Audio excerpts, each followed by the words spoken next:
gostosa, poderosa, mas ele, dentro dele, ele também tem o Jack Chan, o rabo de arraia, raquetada, e eu vejo que ele gosta também da liberdade no espírito.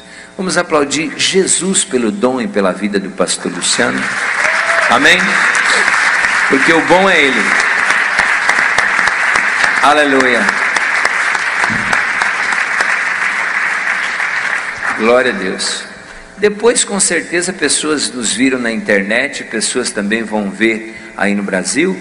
Depois, nós temos que ver aí com o pessoal da coordenação, com o Bigard, para a gente dar o e-mail daqui, ou alguém com certeza vão querer pedir a nível de Brasil aí, tá bom? E você tem materiais ali no fundo, que você pode investir na sua vida, amém? Pastor Luciano, vem cá.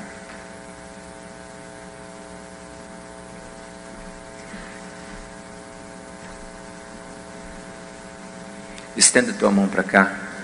Senhor, obrigado pela honra e pelo privilégio de ter a amizade desse amigo teu, desse servo seu, que tem sido usado nessa nação para glorificar o teu nome, e não para construir, meu Pai, um poço raso, mas para construir um poço como o de Jacó, que aproximadamente 2000 anos depois Jesus estava bebendo dele.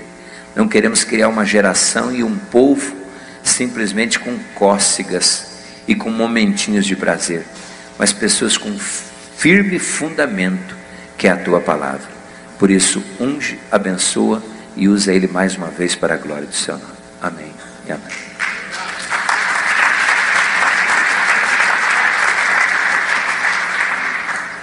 Aleluia. Bom dia a todos, graça e paz. Vira para o irmão ao seu lado, dá um sorriso de crente para ele, abençoa a vida dele. Quando nós estávamos conversando com o pastor Betelli sobre a oportunidade de estar junto no evento, participar com vocês, eu escolhi um período da manhã, e eu particularmente não gosto de ministrar muito cedo, eu preciso de tempo para acordar, só que nem aquelas televisão de válvula antiga, né, que tinha que ligar meia hora antes para esquentar, a imagem ficar boa. Mas apesar de saber que muitos não podem estar por trabalho, uma série de outras coisas, eu sei que numa reunião como essa de manhã só vem quem está muito afim, só vem quem realmente está muito interessado. E eu acredito, querido, que isso nos coloca num lugar muito privilegiado, né, de poder falar a pessoas que realmente estão muito afim daquilo que Deus tem. Você pode concordar comigo, dizer a verdade? Então vira para o irmão ao seu lado e fala para ele, é desse jeito. Eu quero convidar você a abrir sua Bíblia no livro de Filipenses, no capítulo 3. Nós vamos ler os versículos 7 e 8.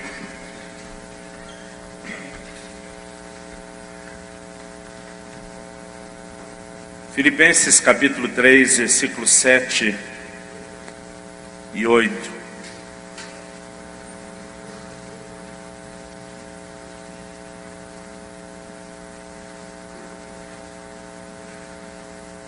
Nos últimos 3 anos da minha vida, do meu ministério, Deus tem me guiado a mexer muito nas questões que estão ligadas ao amor a Deus, ao amor por Jesus, à paixão por Jesus.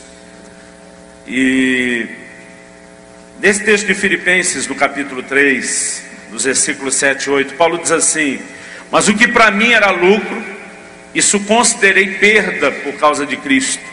Sim, deveras considero tudo como perda, por causa da sublimidade do conhecimento de Cristo Jesus, meu Senhor, por amor do qual perdi todas as coisas, e as considero como refúgio para ganhar a Cristo. Você pode repetir essa última frase? Diga comigo: por amor do qual perdi todas as coisas e as considero como refúgio para ganhar a Cristo.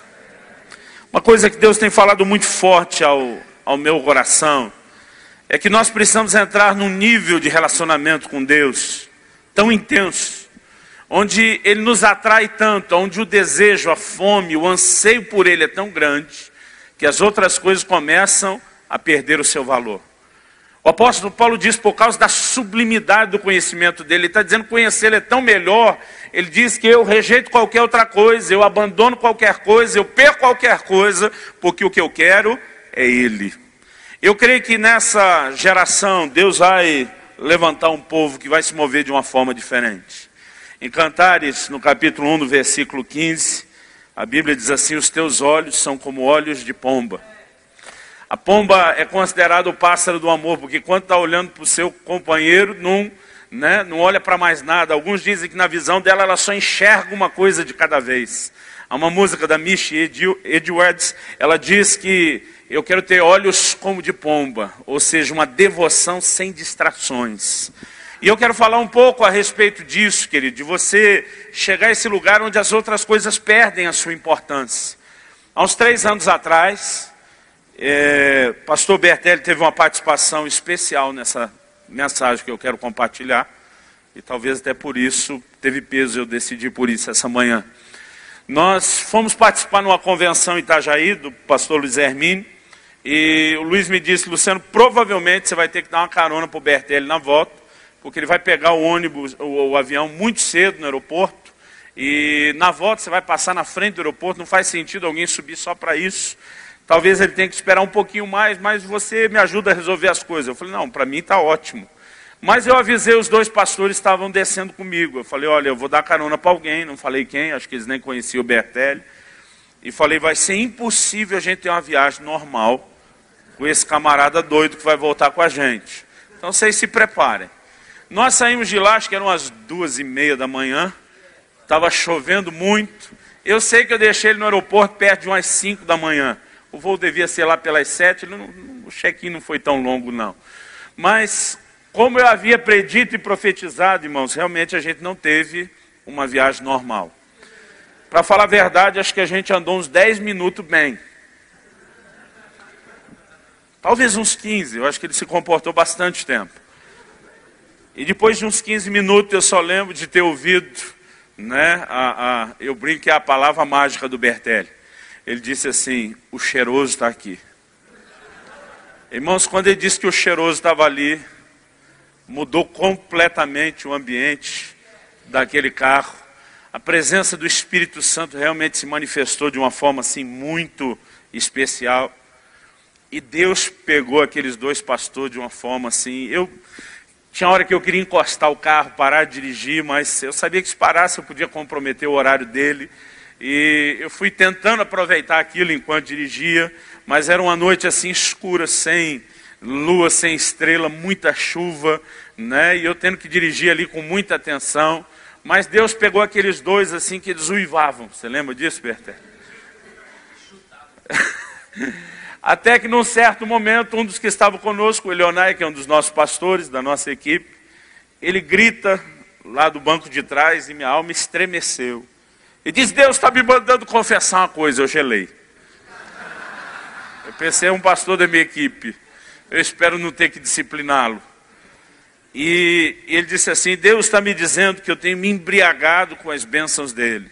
Na hora eu entendi que isso era uma alusão a Noé, que depois de colher da vinha, que era o fruto da bênção de Deus na vida dele, a terra nunca esteve tão bem regada como depois do dilúvio. Ele planta uma vinha, colhe de forma extraordinária, e, no entanto, ele se embriagou com o fruto daquela vinha. E o Leonardo disse assim: Deus me disse que eu tenho me embriagado com as bênçãos dele. O Senhor me fez lembrar que quando eu estava sem definição nenhuma no ministério, mesmo na minha vida material, há anos atrás, eu chegava a orar das 5 da manhã até o meio-dia. Hoje que Ele tem me abençoado, trazido definições, eu não estou buscando Ele como antes. E eu pensei comigo: bem feito, pega ele, Jesus, acaba com ele, joga na parede, chama de lagartixa, faz o que for preciso. E o negócio veio quebrando, irmão, foi forte. Graças a Deus chegamos no aeroporto e conseguimos nos livrar do Bertelli. E aí nós tivemos mais uns 20 minutos de viagem mais tranquila, apesar dos 2 pastores comigo estar chorando muito no carro.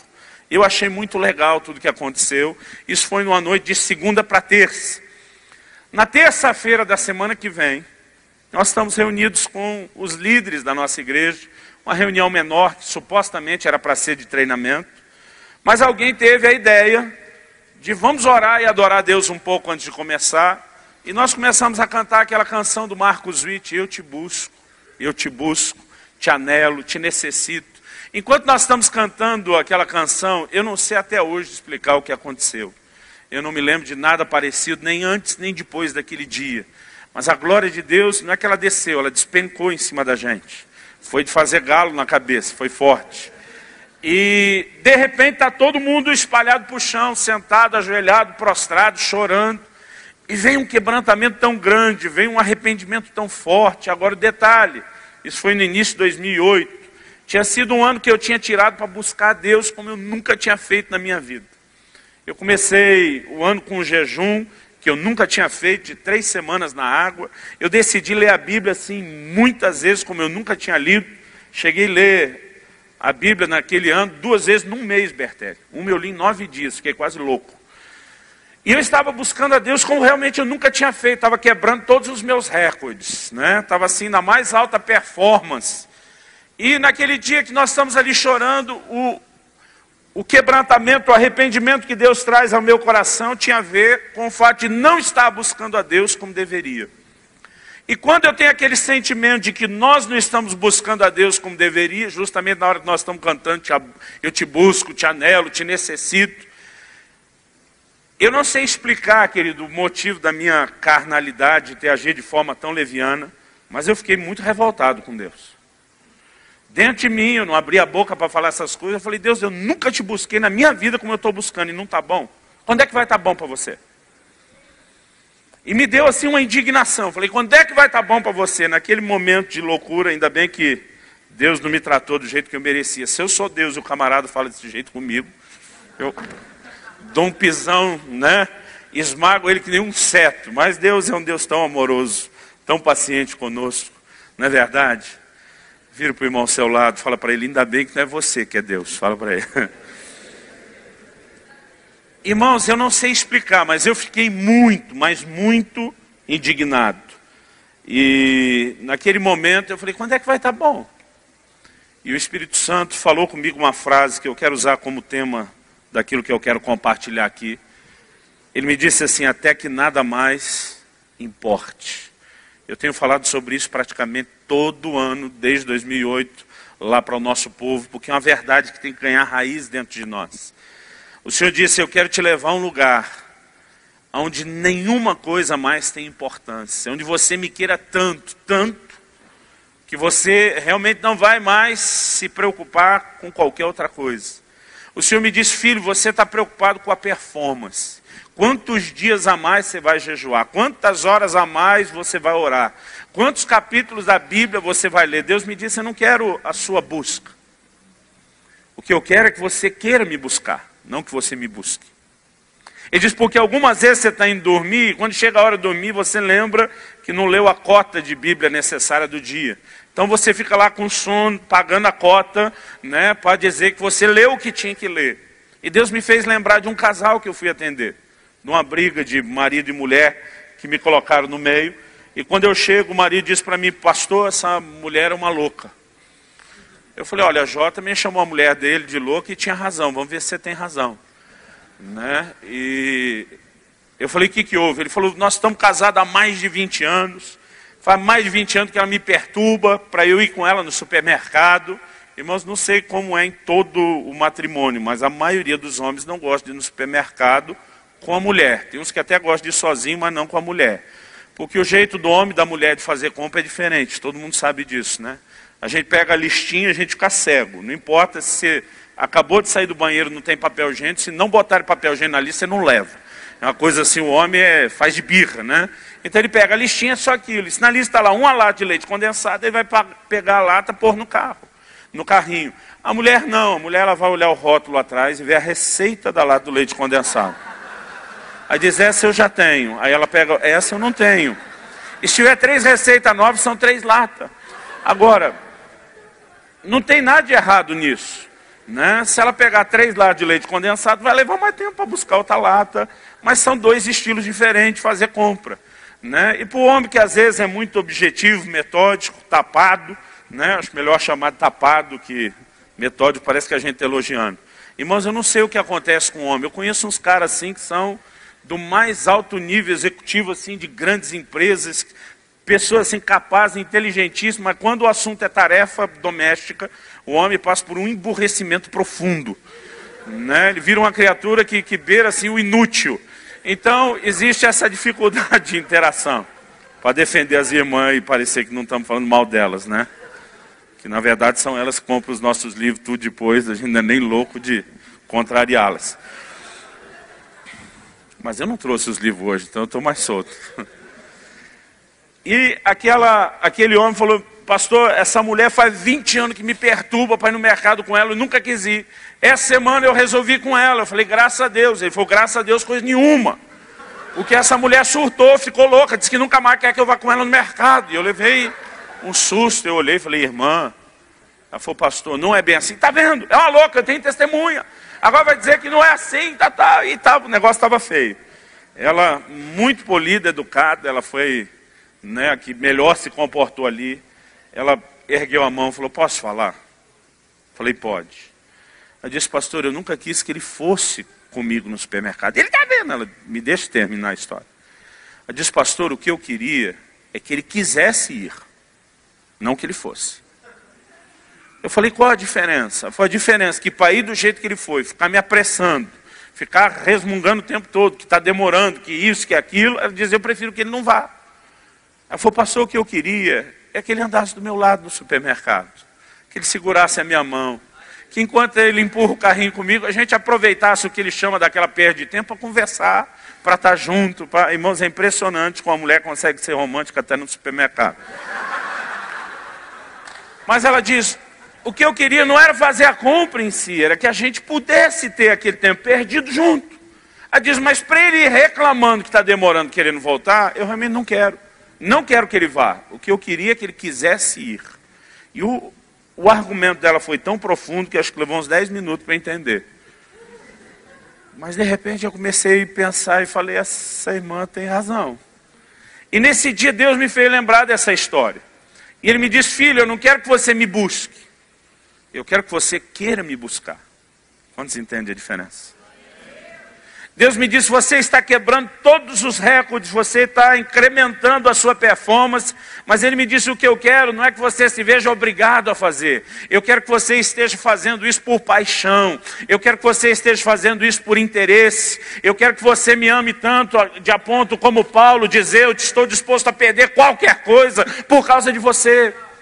E o Senhor começou a chamar minha atenção e dizer: mesmo que você esteja melhorando a sua busca, o seu foco é errado. Querido, é assim que um bando de fariseu transforma avivamento em religiosidade. Quando a gente concentra tudo na performance, na aparência e não na essência do coração.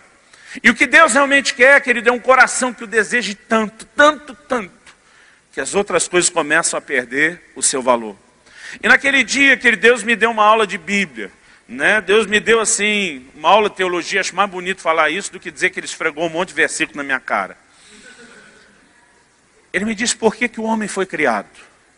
E ele me leva lá para Atos 17, se você for rápido de endereço, abra, senão só anote. Atos 17, 26 e 27 diz que Deus de um só, está falando de Adão, de um só, Ele fez toda a raça humana para habitar sobre a face da terra, havendo fixado os tempos previamente estabelecidos e os limites da sua habitação. A Bíblia diz no versículo 27, para buscarem a Deus. Diga comigo: para buscar a Deus. Vira para a pessoa ao seu lado e diga: o homem foi criado para buscar a Deus. Fala para ele: você foi criado, eu fui criado para buscar a Deus. O texto ainda diz assim: se porventura tateando o possam achar, se bem que ele não está longe de cada um de nós. A Bíblia diz ainda que você vá tateando, meio no escuro, né, sem enxergar com clareza. Deus quer ser achado, querido, Ele não está se escondendo. Não importa a nossa limitação da busca, Deus vai facilitar isso. Eu lembro quando eu brincava de esconde-esconde com meus filhos, né? Escondia às vezes a cara atrás da cortina, deixava o resto do corpo aparecendo, e eles achavam logo, né? E eles se achavam o máximo, porque a intenção não era me esconder de um jeito que eles não achassem, era justamente ser achado. Deus não está se escondendo de nós. Deus deseja ser achado por cada um de nós. Você pode dizer amém? E a razão pela qual Deus criou a humanidade, de um só Ele fez todas as raças dos homens, foi para que o homem buscasse a Deus. Ou seja, essa coisa que Ele dá é a essência, é a razão de tudo. Agora, nós não vamos achar a Deus, ainda que na limitação da nossa busca a gente vá tateando sem enxergar, nós não vamos achar a Deus se não houver um profundo interesse em encontrá-lo. Em Jeremias 29:13, Deus diz assim: buscar-me-eis e me achareis quando? Quando me buscardes de todo o vosso coração. Ou seja, tem muita gente, querido, mesmo vindo à igreja, que não está encontrando Deus, não está encontrando pelo menos o que deveria, porque a maneira como busca não é correta. Nós não temos empenhado todo o nosso coração, não tem existido o amor e a paixão que deveria. Eu sei que muitos de nós, querido, antes de nos converter, fomos atraídos a Deus por causa de necessidades.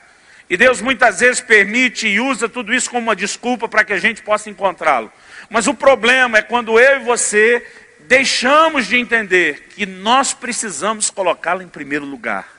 Nós precisamos entrar num lugar em Deus, querido, onde realmente todo o restante perca a sua importância. Você pode dizer amém? Jesus, quando perguntado e questionado do maior mandamento, ele diz: amarás ao Senhor teu Deus de todo o teu coração, com toda a tua alma, com todo o teu entendimento, com todas as tuas forças. Deus não espera nada mais, nada menos de nós do que amor total.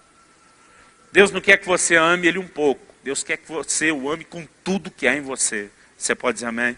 Amém? E naquele dia o Senhor começou a falar algo ao meu coração. E eu quero compartilhar um pouco a respeito disso. A respeito de um problema, querido, que muitos de nós vamos enfrentar no nosso relacionamento com Ele. Existe uma fase onde o nosso grande problema é o pecado. É conseguir vencer o pecado, aquelas áreas que amarram, que prendem as nossas vidas. É você não apenas deixar de pecar porque a religião não permite, mas você chegar num lugar onde você realmente se importa tanto com o relacionamento com Deus, que você diz: eu vou vencer tudo aquilo que me atrapalha na relação com Ele. Mas quando você passa essa fase de vencer, né, eu particularmente não concordo com essa distinção, mas só para simplificar, de vencer os pecadões, nós temos um outro inimigo, querido, que muitas vezes não percebemos, que nos prejudica tanto quanto o pecado. São as distrações. Fala para alguém perto de você: distrações. Irmãos, eu creio que nós temos que ter os olhos de pomba. Temos que ter olhos só para Ele. Você pode dizer amém? Em Êxodo, no capítulo 5, quando Moisés vai a Faraó e diz: deixa meu povo ir para que me adore. Faraó diz ali nos versículos 7 a 9, diz: esse povo deve estar muito ocioso, sem ter o que fazer. Por isso vocês estão falando de adorar. Aí Faraó diz: eu sei como tirar a ideia de adoração da cabeça de vocês. Eu vou encher esse povo de trabalho, para que eles não tenham tempo de pensar em adoração. E ele praticamente dobra a carga de trabalho do povo, para que eles não tenham tempo de pensar em adoração. Querido, Faraó, na tipologia bíblica, é uma figura de Satanás. O Egito é uma figura do mundo e do lugar de pecado. O que Moisés faz, tirando o povo de Israel do Egito, é um ato de redenção. É uma figura de redenção. O propósito da redenção não é só nos salvar da perdição, mas é nos levar a um lugar de comunhão com Deus, de adoração, de intimidade com Ele. Você pode dizer amém? Agora, qual era a estratégia do cão desde aquela época? E continua a mesma nos dias de hoje. Eu vou encher esse povo de atividade, para que eles não tenham tempo de pensar em adoração. Existe um momento, querido, onde a nossa comunhão com Deus está sendo obstruída, não é mais pelo pecado, mas é porque a gente está tão desfocado, a gente está tão cheio de coisa para fazer, que a gente começa a perder essa capacidade de ter olhos só para Ele. E naquele dia Deus começou a falar comigo a respeito, né, de como quando coisas legítimas, coisas que não são erradas, nem pecado, às vezes podem até ser bênção de Deus na nossa vida, elas servem para nos distrair. Em Lucas, no capítulo 14, eu quero ler do versículo 16 até o 24. Alguém tinha dito para Jesus: bem-aventurado que comer pão no reino dos céus. Então, no 16 a Bíblia diz: ele, porém, respondeu: certo homem deu uma grande ceia e convidou a muitos. A hora da ceia enviou seu servo para avisar os convidados: vinde, porque já está tudo preparado. Não obstante, todos a uma começaram a escusar-se, a dar desculpas. Fala para alguém ao seu lado, diga: Deus tem uma grande ceia preparada. Fala para ele: um banquetão para você. Agora, sabe qual é o problema, querido? É que quando chega a hora de desfrutar, alguns começam a dar desculpas. E essas desculpas são interessantes. Olha só, disse o primeiro, ainda no 18: comprei um campo e preciso ir vê-lo. Rogo-te que me tenhas por escusado, por desculpado. Irmãos, comprar um campo, adquirir uma propriedade, você acha que isso em si é errado? Eu creio que muitos de nós estamos orando para adquirir algumas propriedades. Outros estão orando para pagar as propriedades que adquiriram. Mas muitos de nós estamos orando por isso e queremos isso. E isso pode vir até como uma bênção de Deus na sua vida. Não há nada de errado em adquirir uma propriedade. Mas quando essa aquisição se torna uma desculpa que rouba o seu tempo para estar com Ele, porque mesa na Bíblia, querido, é lugar de comunhão e de intimidade. Quando isso se torna uma desculpa, eu quero te dizer, algo está errado. Versículo 19.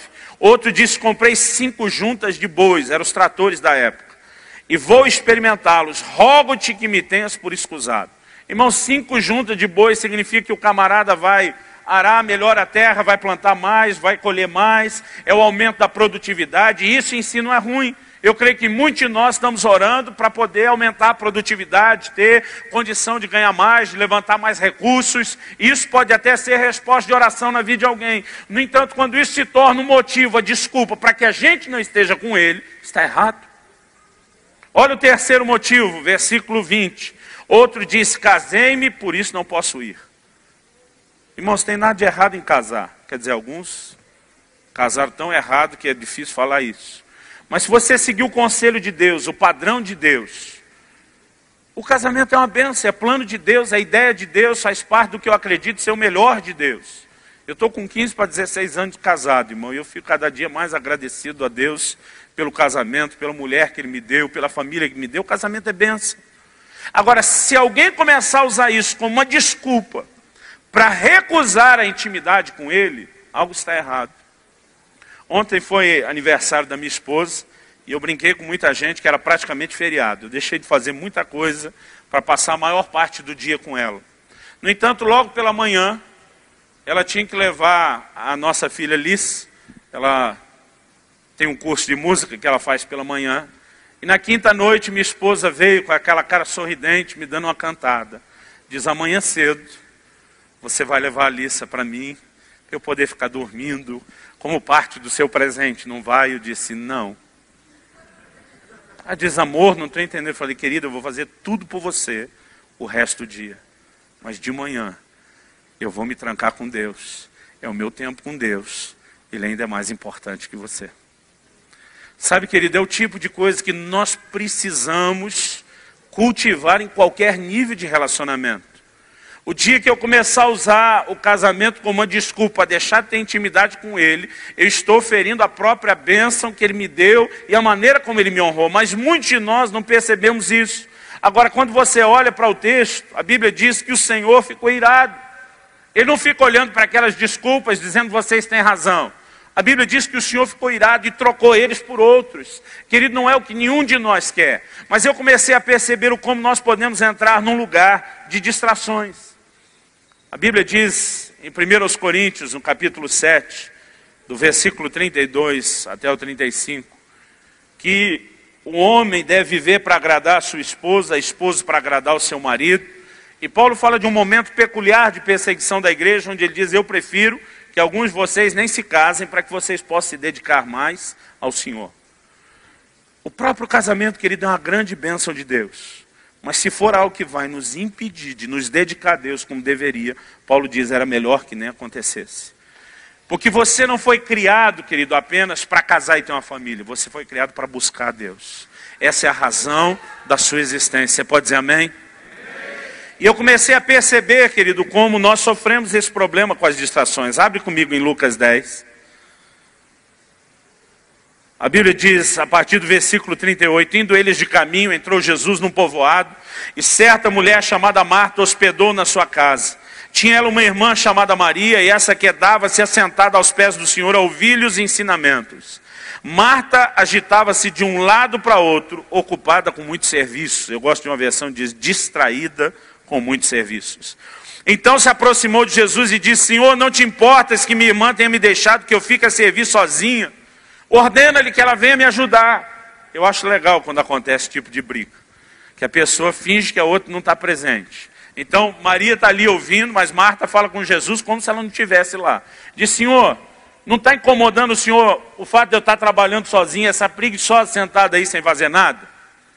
Será que o Senhor pode mandá-la vir? Provavelmente ela já tinha passado, acenar de forma discreta: vem. Maria dizia: não, não vou, me ajuda, agora não, né? E chegou o ponto que Marta perde a paciência. E ela apela para Jesus: se você falar, ela vai fazer, porque ela não me ouve. Mas Marta leva uma invertida do próprio Jesus.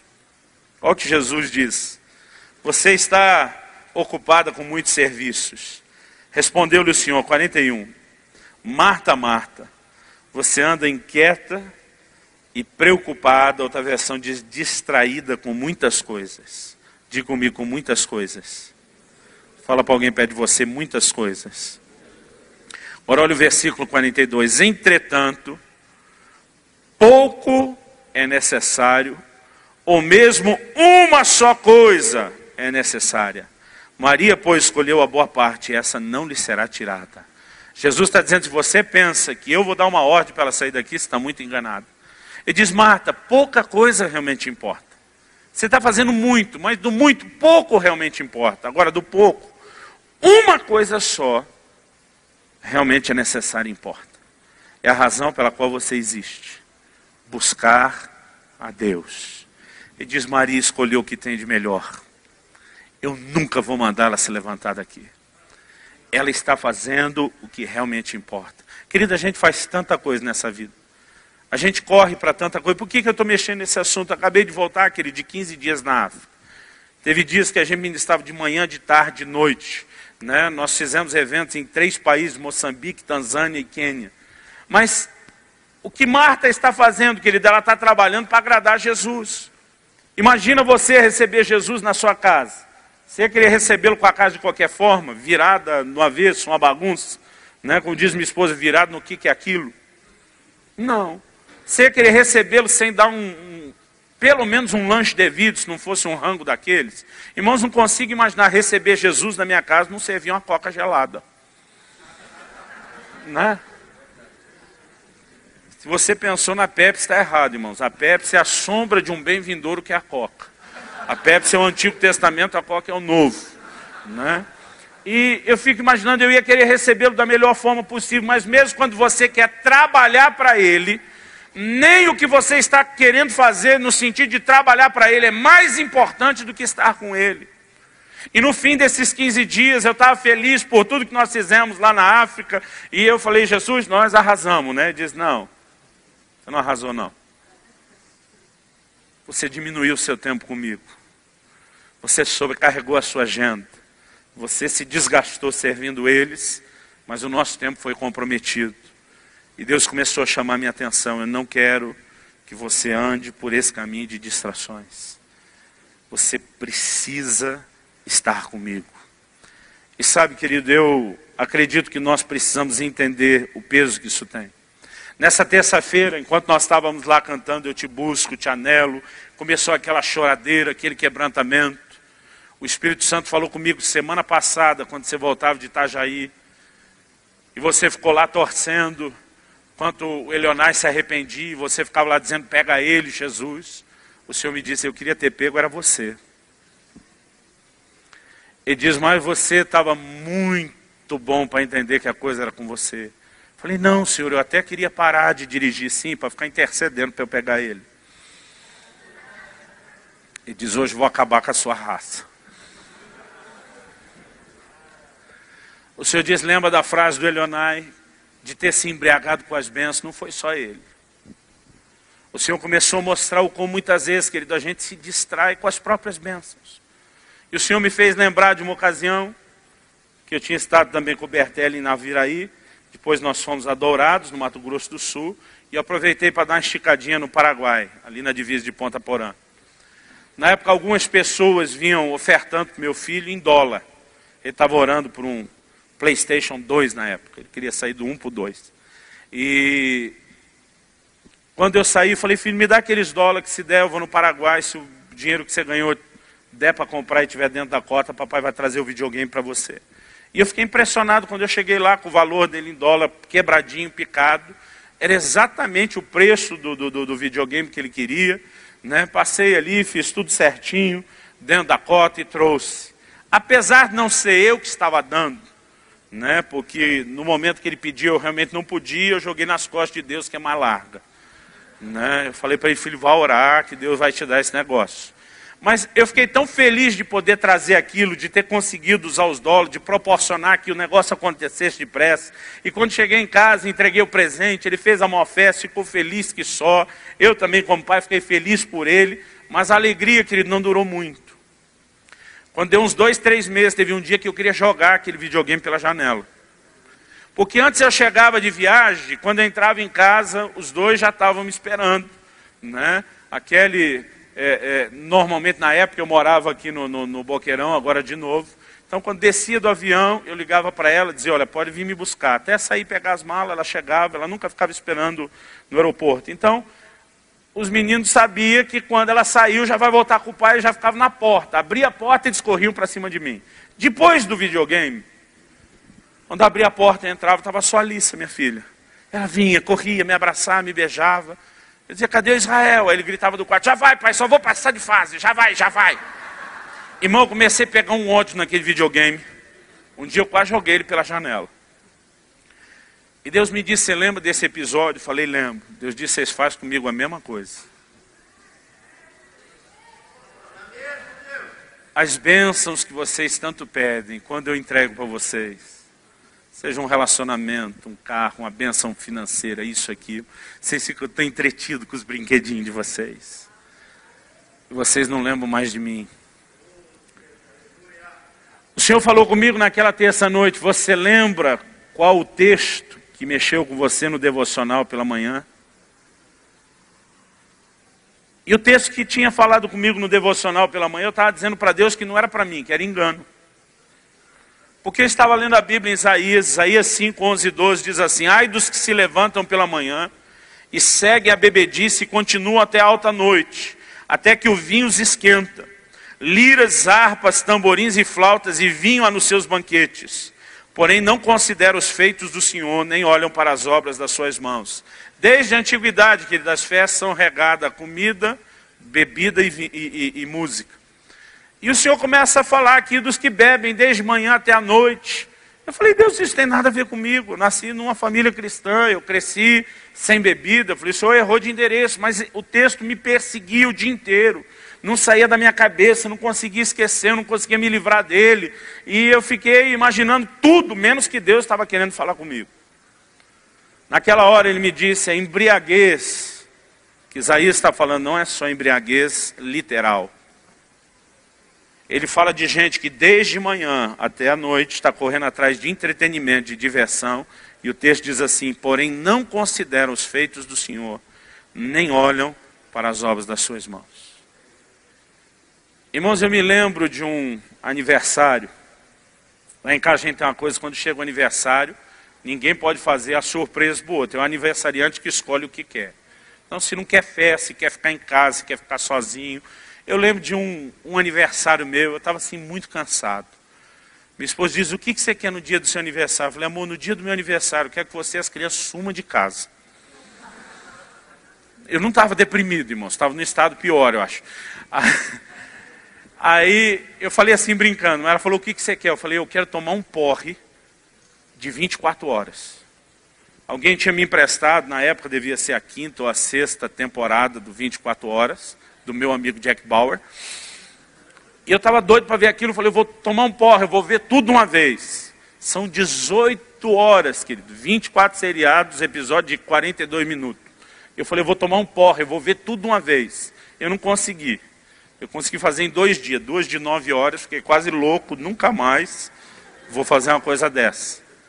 Mas sabe, querido, eu fico imaginando como a gente consegue ter a façanha de tomar um porre de filme, uma noite de videogame, né?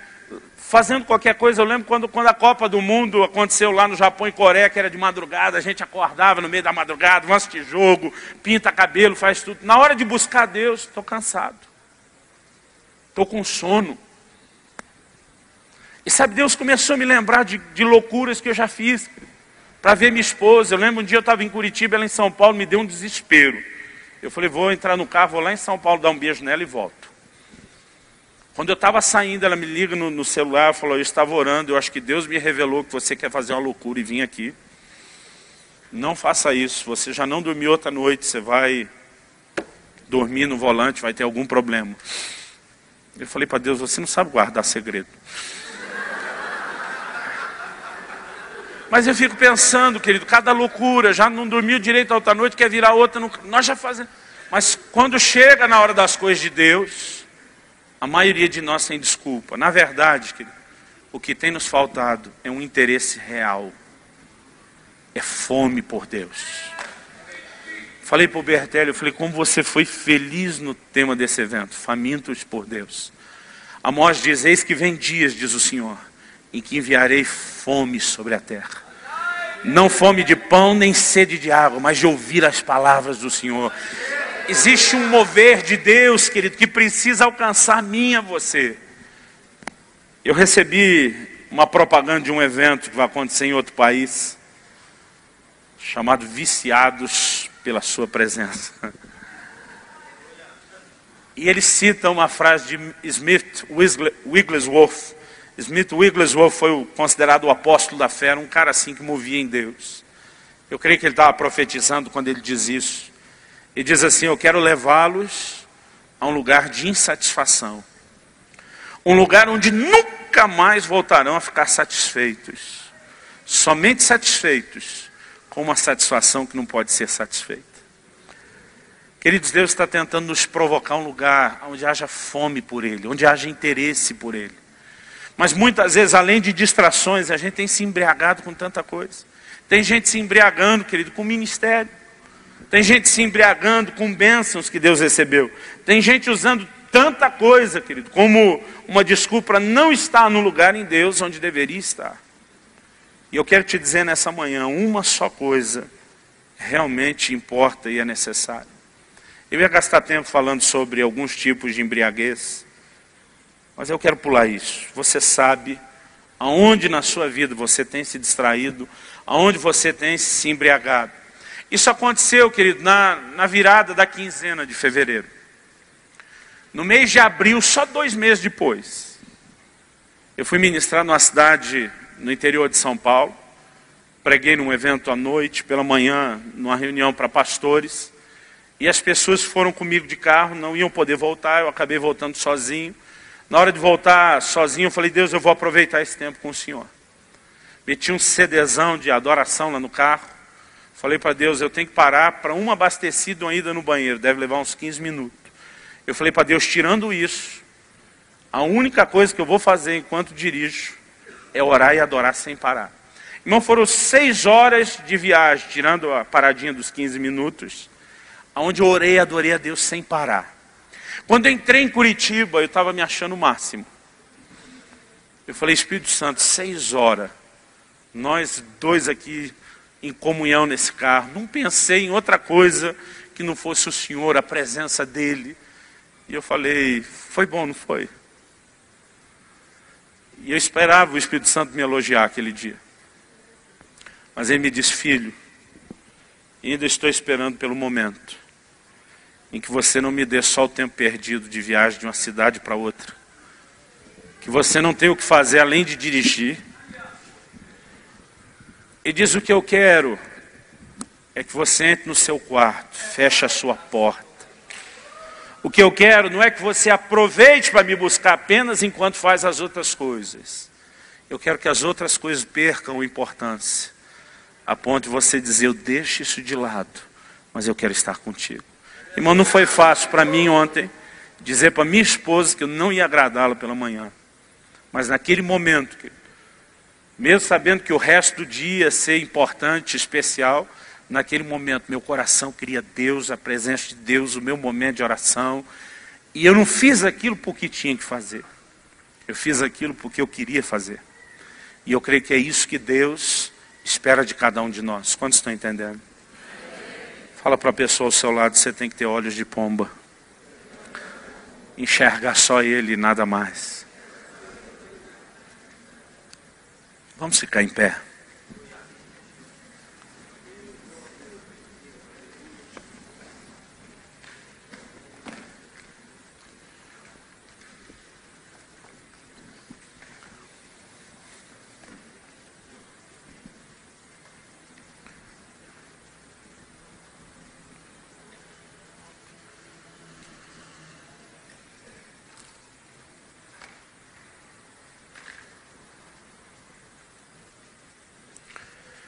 Esse é o tipo de coisa, querido, que a gente precisa, não é só conhecer, não é só saber, não é só ter informação.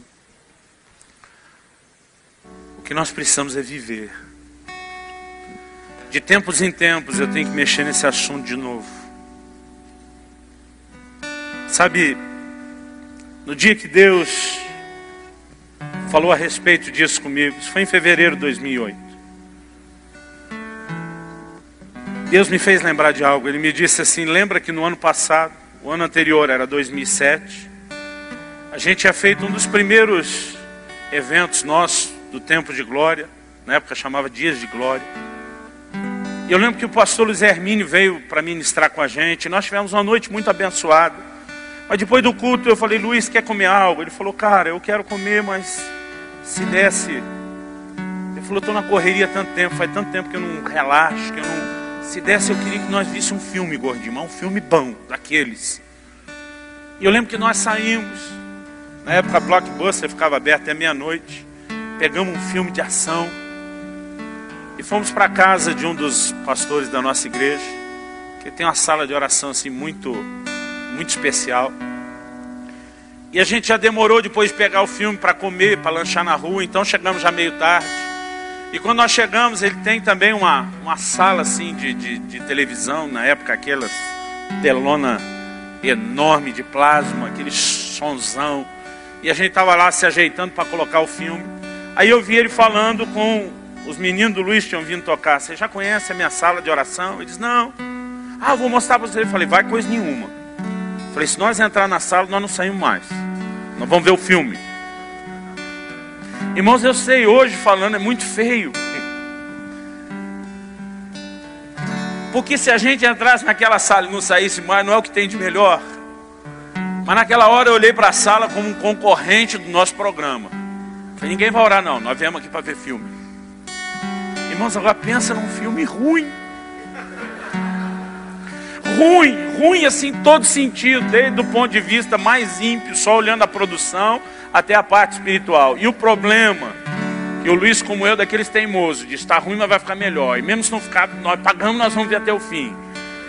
E nós perdemos quase 2 horas com aquela porcaria, irmãos. E quando terminou, a gente não estava só arrependido de ter perdido o tempo com o filme ruim. Bateu em todo mundo aquela consciência, era melhor a gente ter ido orar. Irmãos, a gente se arrependeu tanto. Eu e o Luiz, nós oramos na hora, pedir perdão a Deus. E no dia seguinte, a glória de Deus veio no evento. Eu lembro quando a glória veio, ele me procurou, falou, gordinho, acho que Deus perdoou a gente ontem à noite. Passou, 1 ano passou, eu estou nesse dia, Deus tratando essas coisas. Ele falou para mim, você lembra que no ano passado você trocou a minha presença pelo filme? Eu falei, não acredito que o senhor vai fazer isso. Isso é coisa que a gente carnal faz no relacionamento, ficar jogando na cara o que passou. Eu falei, a tua palavra diz que o senhor perdoa. Era para o senhor ter esquecido isso. Eu já me arrependi. Deus me disse, você se arrependeu porque o filme foi ruim.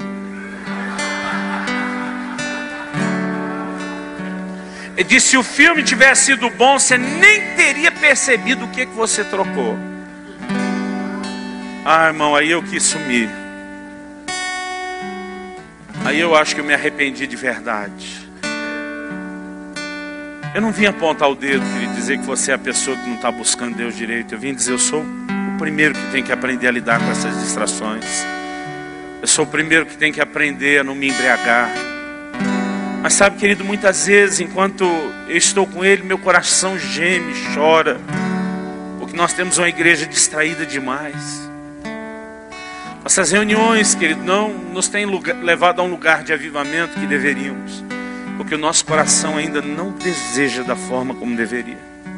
Ele disse: se você me buscar de todo o seu coração, vocês vão me achar. Mas às vezes, querido, a gente aprendeu a picar cartão. Eu vou estar em toda reunião, eu vou fazer. Querido, quantas vezes nós estamos ouvindo a palavra, nossa mente está longe, nós estamos adorando e preocupados com tanta coisa. Eu gostaria de te convidar nessa manhã a se arrepender comigo e dizer: Senhor, nos perdoa por nos distrair tantas vezes, por nos embriagar com tanta coisa, por perder o foco da sua presença, por não ter os olhos de pomba. E pedir a Ele: desperte o nosso coração nessa manhã. Sabe, querido, quando o ministério ainda não era tão grande, não era tão expressivo, Deus me fez lembrar: você gastava tão mais tempo comigo. Nem o ministério, querido, pode tirar o nosso foco dele. Eu gostaria que nós orássemos, deixássemos o Espírito Santo fazer o que Ele quiser conosco nessa manhã. Mas nós precisamos chegar nesse lugar onde nada mais importa. Nós precisamos alcançar essa intensidade de chegar a esse ponto até que nada mais importe. E eu quero te encorajar a derramar seu coração diante de Deus. Ainda que a música esteja tocando, sendo ministrada, eu quero que nem isso te distraia, querido. Fala com Deus. Se você sentir no seu coração de ficar por aí, tudo bem. Mas se você quiser, vem aqui para frente. Vamos nos derramar diante dEle, deixar o Espírito Santo ministrar a nossa vida. Deus, eu oro nessa manhã. Eu tentei da melhor forma possível, Senhor, com a maior simplicidade e clareza ao meu alcance. Eu tentei expor e transbordar a Tua correção, o Teu ensino na minha própria vida, que eu preciso tanto até hoje. Eu quero te pedir, Espírito Santo, ajuda-nos a perceber essas verdades por revelação, naquele nível de percepção espiritual, e desperta-nos nessa manhã, desperta-nos de toda embriaguez, ajuda-nos a acordar, ó Deus, de toda distração, de tudo aquilo que tem tirado os nossos olhos de Ti, porque nós queremos ter olhos de pomba, nós queremos ter olhos só para Ti. Ajuda-nos. Oh Espírito Santo, vem sobre nós nesta manhã, em nome de Jesus.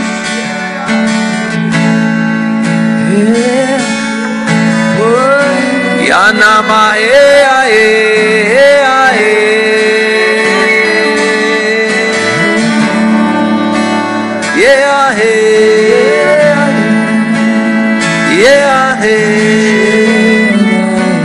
Yamana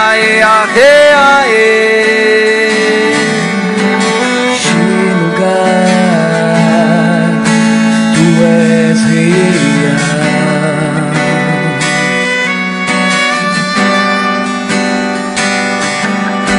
Vou me entregar totalmente.